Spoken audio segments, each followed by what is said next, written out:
വെളുത്ത മഞ്ഞ് ചുവന്ന നിറമായി. പുൽത്തകിടികളിൽ ചോര പുഴയൊഴി. ഇന്ത്യയുടെ സ്വർഗതീരം ചെകുത്താന്മാർ കൈയടക്കി.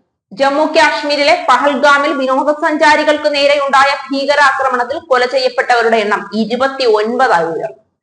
ആക്രമണത്തിൽ 12 പേർക്കോളം പരിക്കേറ്റു. ഇന്നലെ ഉച്ചയ്ക്ക് 2:30 സംഭവം. പരിക്കേറ്റവരെ പഹൽഗാമിലുള്ള ജില്ലാ ആശുപത്രിയിൽ പ്രവേശിപ്പിച്ചു. ബൈസാരൻ പുൽമേടുകളിൽ നിൽക്കുകയായിരുന്ന വിനോദസഞ്ചാരികൾക്ക് നേരെയാണ് ഭീകരർ വെടിയുതിർത്തതെന്നാണ് ദേശീയ മാധ്യമങ്ങൾ റിപ്പോർട്ട് ചെയ്തത്. മേഖലയിലെ വളരെ ഉയർന്ന പ്രദേശമാണ്.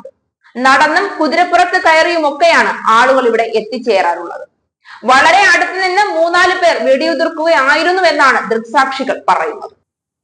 എന്റെ ഭർത്താവിന് തലയ്ക്കാണ് വെടിയേറ്റത്. അദ്ദേഹം മരണപ്പെട്ടു. കൊല ചെയ്യപ്പെട്ടയാളുടെ ഭാര്യയെ ഉദ്ധരിച്ച് ഇന്ത്യ ടുഡേ റിപ്പോർട്ട് ചെയ്തു. പരിക്കേറ്റ 4 പേരുടെ നില ഗുരുതരമാണെന്നാണ് റിപ്പോർട്ട്. ജമ്മു കാശ്മീരിലെ പഹൽഗാമിലുണ്ടായ ഭീകരാക്രമണത്തിൽ മലയാളിയും കൊല ചെയ്യപ്പെട്ടു. എറണാകുളം ഇടപ്പള്ളി സ്വദേശി എൻ രാമചന്ദ്രനാണ് മരിച്ചത്. രാമചന്ദ്രനും കുടുംബവും ഇന്നലെയാണ് കാശ്മീരിൽ എത്തിയതെന്നാണ് വിവരം. ഇദ്ദേഹത്തിന്റെ ഭാര്യയും മക്കളും സുരക്ഷിതരാണെന്നാണ് അറിയുന്നത്. ഭീകരാക്രമണത്തിൽ 26 പേരാണ് കൊല ചെയ്യപ്പെട്ടത്. മരിച്ചവരിൽ കർണാടക സ്വദേശിയും ഒഡീഷ സ്വദേശിയും ഉണ്ട്.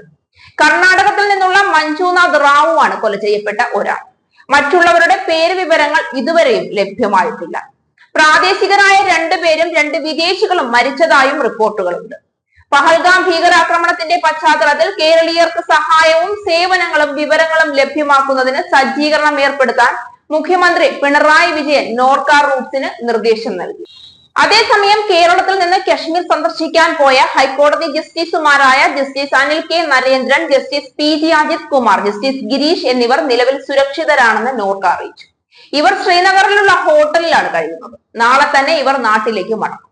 ജമ്മു കാശ്മീരിൽ പോയ MLA-മാരായ M Mukesh, KPA Majeed, T Siddique, K Ansalan എന്നിവർ ശ്രീനഗറിലുണ്ട്. ഇവരും സുരക്ഷിതരാണെന്ന് ജമ്മു കാശ്മീർ വിനോദയാത്രയ്ക്കായി എത്തിയിട്ടുള്ള എല്ലാ മലയാളികൾക്കും വേണ്ട സഹായങ്ങൾ ലഭ്യമാക്കാൻ സൗകര്യങ്ങൾ ഏർപ്പെടുത്തിയിട്ടുണ്ടെന്ന് മുഖ്യമന്ത്രി അറിയിച്ചു. ഭീകരാക്രമണത്തിന്റെ പശ്ചാത്തലത്തിൽ നോർക്കയുടെ നേതൃത്വത്തിൽ ഹെൽപ്പ് ഡെസ്ക് ആരംഭിച്ചിട്ടുണ്ട്.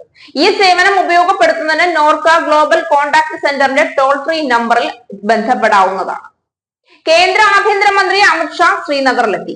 ഇന്ന് തന്നെ അദ്ദേഹം ശ്രീനഗറിലെ ആക്രമണം നടന്ന സ്ഥലം സന്ദർശിക്കുമെന്നുമുള്ള വിവരങ്ങൾ ലഭിക്കുന്നുണ്ട്. ഭീകരാക്രമണത്തിന്റെ പശ്ചാത്തലത്തിൽ സാഹചര്യം വിലയിരുത്താനായി ശ്രീനഗറിൽ അദ്ദേഹം ഉന്നതതല യോഗം വിളിച്ചിട്ടുണ്ട്. മുഖ്യമന്ത്രി ഒമർ അബ്ദുള്ളയും ലഫ്റ്റനന്റ് ഗവർണറും അടക്കമുള്ളവർ യോഗത്തിൽ പങ്കെടുക്കും. ഭീകരാക്രമണത്തിന്റെ അന്വേഷണം NIA ഏറ്റെടുത്തതായി സർക്കാർ അറിയിച്ചിട്ടുണ്ട്. അതിനിടെ ആക്രമണത്തെ തുടർന്ന് കനത്ത പ്രതിഷേധമാണ് കാശ്മീരിൽ നടക്കുന്നത്. വലിയ സുരക്ഷാ വീഴ്ചയാണ് ഉണ്ടായതെന്ന വിമർശനമാണ് ഉയർന്നത്. അതേസമയം ഭീകരാക്രമണത്തിന്റെ പശ്ചാത്തലത്തിൽ രാജ്യ തലസ്ഥാനത്ത് സുരക്ഷ കൂടുതൽ ശക്തമാക്കിയിട്ടുണ്ട്. ഇന്ന് ഇന്ത്യൻ സേന ഭീകരവാദികൾക്കു നേരെ ശക്തമായ വെടിയുതിർത്തതായുള്ള വിവരങ്ങളും ലഭിക്കുന്നുണ്ട്. പഹൽഗാമിൽ നിന്ന് 6 കിലോമീറ്റർ മാറിയുള്ള ബൈസാരൻ എന്ന പ്രദേശത്ത് ട്രക്കിംഗ് നടത്തിയിരുന്ന വിനോദസഞ്ചാരികൾക്ക് നേരെയാണ് ഇന്നലെ ആക്രമണം നടന്നത്. സൈനിക വേഷത്തിലെത്തിയ ഭീകരവാദികൾ വിനോദസഞ്ചാരികൾക്ക് നേരെ വെടിയുതിർക്കുകയായിരുന്നു. 2019 പുൽവാമ ആക്രമണത്തിന് ശേഷമുണ്ടാകുന്ന വലിയ ആക്രമണം കൂടിയാണിത്.